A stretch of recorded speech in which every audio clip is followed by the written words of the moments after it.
নমস্কার, আশা করি সবাই খুব ভালো আছো। নতুন একটা ভিডিওতে সবাইকে স্বাগত। আগের ভিডিওতে আমরা ক্লাস 8-এর ইংলিশের চ্যাপ্টার 7 এ কিংস টেলের পার্ট 1টা পড়েছি, তার মানে জেনেছি এবং তার অ্যাক্টিভিটিসগুলো সলভ করেছি।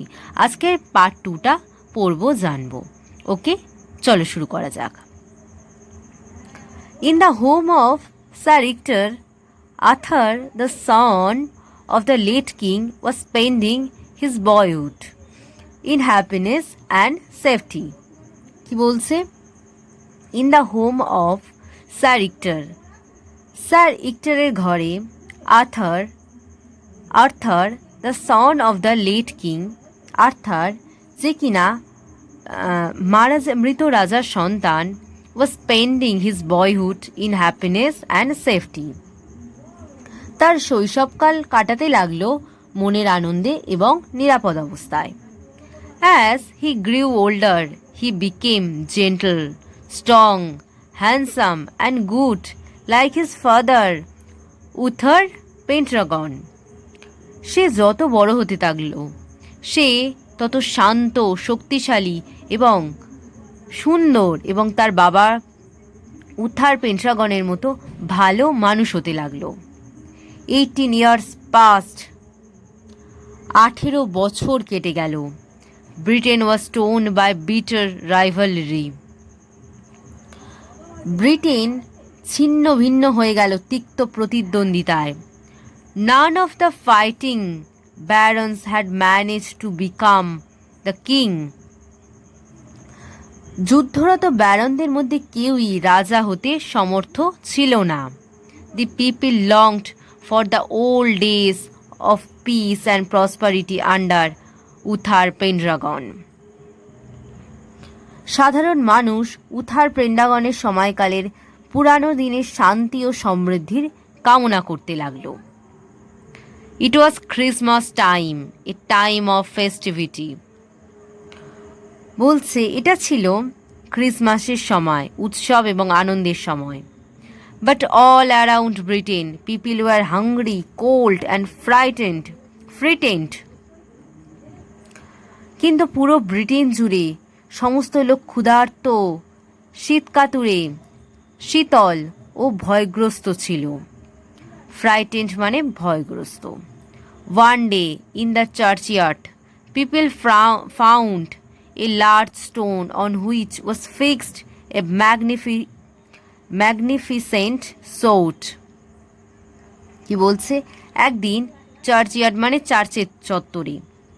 চার্চ চত্বরে লোকজন দেখতে পেল একটা বিশাল পাথর, যার উপরে লাগানো ছিল এক চমৎকার তরবারি।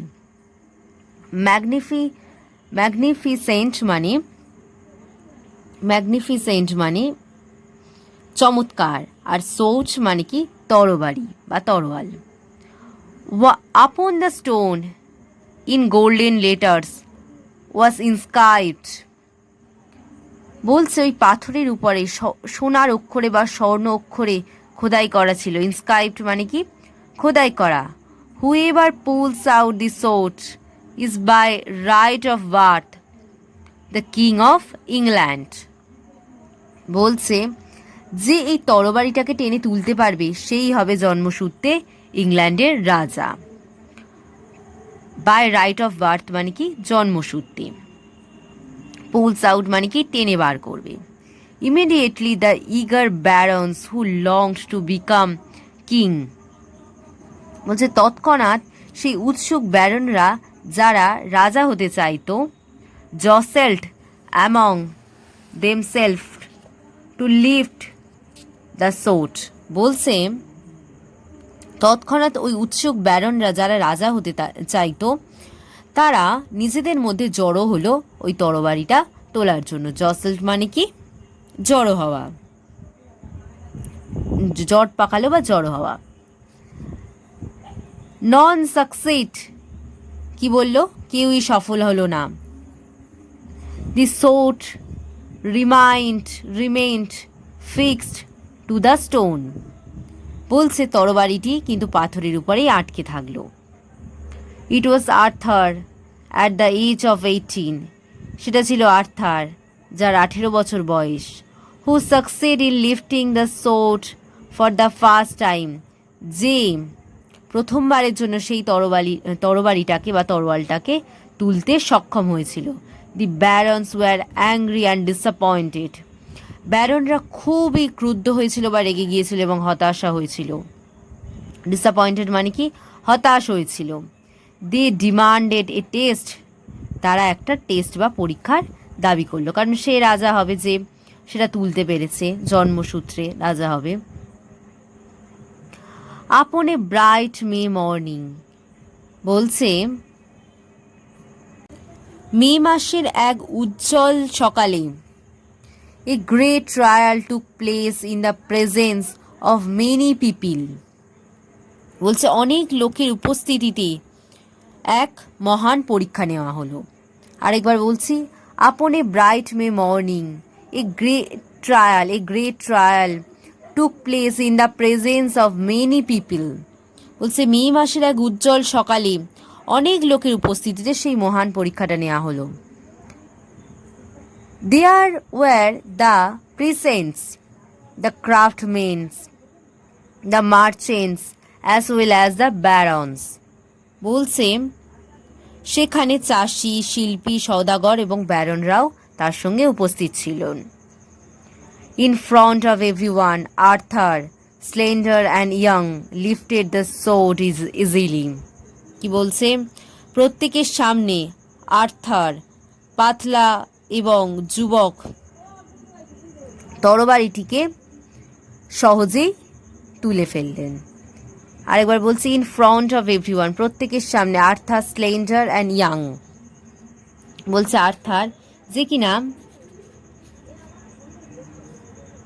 ছিপছিপে পাতলা গরম যার, এবং ইয়াং মানে যুবক, সে খুব সহজেই সেই তরবারিটাকে তুলে ফেলল। The crowd hailed him as the king, জনতা তাকে রাজা রূপে অভিবাদন জানালো। After becoming the king of England, ইংল্যান্ডের রাজা হওয়ার পর, Arthur's first duty was to secure peace in England, আর্থারের প্রথম কাজ ছিল ইংল্যান্ডের শান্তিকে সুনিশ্চিত করা। He was helped by wise Merlin, তাকে সাহায্য করলেন সেই জ্ঞানী Merlin. Like his father, Arthur was concerned about the good of the common people, তার পিতার মতো আর্থারও সাধারণ মানুষের ভালোর জন্য চিন্তা করতেন। King Arthur fought battles so that no one could ill treat the humblest of his subjects মানে কি প্রজা, বলছে রাজা আর্থার যুদ্ধ লড়লেন যাতে কেউ তার সবচেয়ে সাধারণ প্রজাটির প্রতি দুর্ব্যবহার না করে। ইলট্রিট মানে কি দুর্ব্যবহার, আর হাম্বলেস্ট মানে হচ্ছে সবচেয়ে সাধারণ প্রজা। King Arthur had lost his royal sword in a battle, বলছে রাজা আর্থার এক যুদ্ধে তার তরবারিকে হারিয়ে ফেললেন। One day Merlin took him to a valley of sweet smelling flowers, একদিন মার্লিন তাকে নিয়ে গেলেন এক সুগন্ধি ফুলের উপত্যকায়। At the age of the plain there was a deep lake, বলছে সেই স্থলভূমির কিনারায় এক গভীর হ্রদ ছিল। As Arthur approached the lake, যখন আর্থার হ্রদের দিকে এগোলো, এ অ্যাপ্রোচড মানে কি এগোলো, এ beautiful arm with golden bracelet rose from the water, বলছে যখন আর্থার হ্রদের দিকে এগোলেন, সুন্দর সোনার অলঙ্কার পরা একটি হাত জল থেকে উঠে এলো।